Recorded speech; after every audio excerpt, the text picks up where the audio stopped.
ফয়জুল, দুর্দান্ত পারফরমেন্স দেখে আমরা দেখলাম যে ইতিহাসে প্রথমবারের মতো এফসি এশিয়ান কাপের মূল পর্বে জায়গা করে নিয়েছেন আমাদের মেয়েরা। এবং প্রথমে একটু বাফুফের সংবর্ধনার আয়োজন নিয়ে জানতে চাই আপনার কাছ থেকে।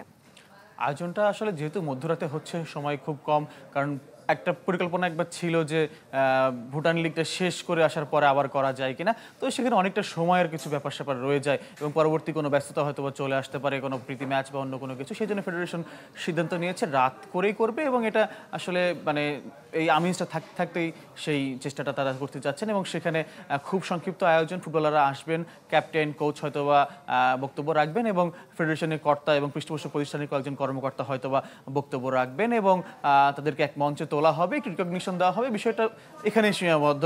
প্রথমে একটা ধারণা ছিল যে গান বাজনা বা কোনো লেজার শো কোনো বা ভিন্ন কোনো কিছু করা হবে কিনা, এমন কোনো কিছু থাকছে না। খুবই সংক্ষিপ্ত 20 থেকে 30 মিনিটের মতো হয়তো বা সেই সময়টা লাগতে পারে, যেটুকু ন্যূনতম আনুষ্ঠানিকতা যেটুকু না করলেই নয়। সাদিয়া।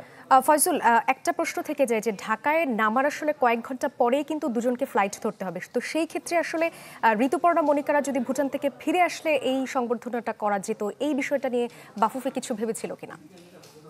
আসলে ভুটান লিগে যেহেতু তারা খেলছেন এবং তাদের ক্লাবের সঙ্গে কিন্তু তাদের কোচ সহ কর্মকর্তাদের সঙ্গে কিন্তু ফেডারেশন কর্তারা বেশ কয়েকবার যোগাযোগ করেছেন এবং যে কথা আমরা একটু সংবাদে জানালাম দর্শকদের যে 5 জনের যাওয়ার কথা ছিল, শেষ পর্যন্ত 2 জন যাচ্ছেন, অর্থাৎ বাকি 3 জনের ক্লাব কিন্তু এটাতে এগ্রি করেছেন যে হ্যাঁ তারা কদিন পরেও আসতে পারেন। এখানে জটিলতা এটা রয়ে গেছে যে ভুটানের সঙ্গে কিন্তু বাংলাদেশের বর্তমান বিমান যোগাযোগে কিন্তু প্রতিদিন কিন্তু ফ্লাইট নেই, নির্দিষ্ট কিছু দিনের ফ্লাইট রয়েছে, যে জন্য বাকি 3 জনকে যেতে হচ্ছে 14 তারিখে। আর তারা 2 জনকে তাদের কোচ বা তাদের ক্লাব কিন্তু আসলে এটা অ্যালাউ করেনি। ফুটবলে কিন্তু উইন্ডোর বাহিরে যখন চলে যায় কোনো সময়টা, সেক্ষেত্রে কিন্তু কোচ দুঃখিত তাদের ক্লাবের সিদ্ধান্তটা প্রায়োরিটি পায়। সেক্ষেত্রে ফেডারেশনও সেটাকে শ্রদ্ধা জানিয়েছে এবং তারা সকাল 9টার দিকে তাদের ফ্লাইট রয়েছে থিম্পু যাবার, তারা চলে যাবেন এবং যাওয়ার পরে পরবর্তীতে বাংলাদেশে আর ফুটবলার যারা খেলেন, সেখানে টোটাল 10 জন ফুটবলার খেলেন, তারাও বাকিরা ধাপে ধাপে যোগ দেবেন এবং আরও কয়েকজন ফুটবলারের যাওয়ার কিন্তু সম্ভাবনা তৈরি হয়েছে। অর্থাৎ সেখানে যেহেতু ব্যস্ততা থেকে যাবে এবং পরবর্তী তাদের যখন আবার দেশে ফিরবেন, হয়তো এমন হতে পারে যে তাদের কোনো নতুন করে কোনো ম্যাচ পড়তে পারে বা কোনো জাতীয় দলের ব্যস্ততা পড়ে যেতে পারে। সেই কারণে ফেডারেশন আসলে আর সেই ঝুঁকিটা না নিয়ে এই আমেজের মধ্যেই আসলে একটু মধ্যরাতে একটা ভিন্ন একটা আয়োজন বলতে পারেন এবং সেটা হচ্ছে যে একটি মানে ওপেন একটা স্পেসে হচ্ছে, এটা একটা ভিন্নতার একটি ছোঁয়া রাখতে চাচ্ছে ফয়জুল। আমরা এর আগে দেখেছি যে সাফ চ্যাম্পিয়ন বা সাফের শিরোপা জেতার পর আসলে মেয়েদেরকে বাফুফে 1.5 কোটি টাকার বড় একটা অঙ্কের পুরস্কার ঘোষণা করেছিল, তো সেই অর্থটা কি আসলে মেয়েরা পেয়েছিল কিনা? আরেকটি বিষয় হচ্ছে এবারে কোনো এই ধরনের বড় ঘোষণা আসতে যাচ্ছে কিনা?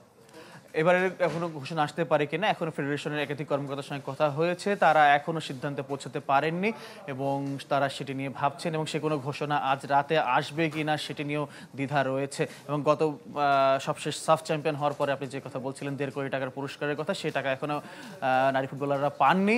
ফেডারেশন কর্তারা তারা জানিয়েছেন যে তারা এরই মধ্যে নারীদের পেছনে প্রস্তুতি থেকে শুরু করে ম্যাচ আয়োজন থেকে শুরু করে বিভিন্ন খাতে তারা প্রায় 2 কোটি টাকার মতো খরচ করে ফেলেছেন। বাট তারা টাকা দেবেন না ব্যাপারটা এমন নয়, টাকা তারা পরিশোধ করবেন, কিন্তু তারা আপাতত জোর দিচ্ছেন যে এশিয়ান কাপের যে প্রস্তুতি, সেই প্রস্তুতির জন্য কিছু অর্থ খরচ করছেন। পাশাপাশি তারা চেষ্টা করছেন যে সে 1.5 কোটি টাকা ব্যবস্থা করে খুব যত শিগগির মেয়েদেরকে বুঝিয়ে দেওয়া যায়। এবং এই এখন যে এশিয়ান কাপের নাম লেখা হলো, নিঃসন্দেহে এটি অনেক বড় অর্জন। এখন বাংলাদেশ এশিয়ার 12টি দেশের মধ্যে একটি দেশ এবং বাংলাদেশ কিন্তু এখন অপেক্ষা করছে বিশ্বকাপ, অলিম্পিক এই স্টেজের জন্য। অর্থাৎ বাংলাদেশের ফুটবলের স্ট্যাটাসটাই কিন্তু এখন এশিয়ায় বলেন, ওয়ার্ল্ডে বলেন, অন্য লেভেলে। তো সেই ক্ষেত্রে বাংলাদেশ এখন চাচ্ছে যে অস্ট্রেলিয়া আগামী বছর যে এশিয়ান কাপটা হবে, সেই এশিয়ান কাপটার জন্য খুব ভালো প্রস্তুতি নিতে।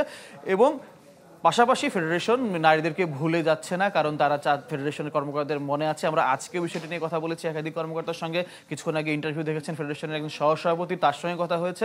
তারা বলছেন সময় হয়তো লাগছে, কিন্তু তারা যে প্রতিশ্রুতি দিয়েছেন এবং নারীরা বারবার যে সাফল্য এনে দিচ্ছেন, নারীদের তারা হতাশ করবেন না, ভালোভাবেই তারা তাদেরকে বরণ করে নেবেন। ফয়জুল, আপনাকে অনেক ধন্যবাদ। দর্শক, মধ্যরাতে নারী ফুটবলারদের সংবর্ধনা দেবে বাফুফে, এই বিষয়টি নিয়ে জানাচ্ছিলেন আমাদের সহকর্মী ফয়জুল ইসলাম।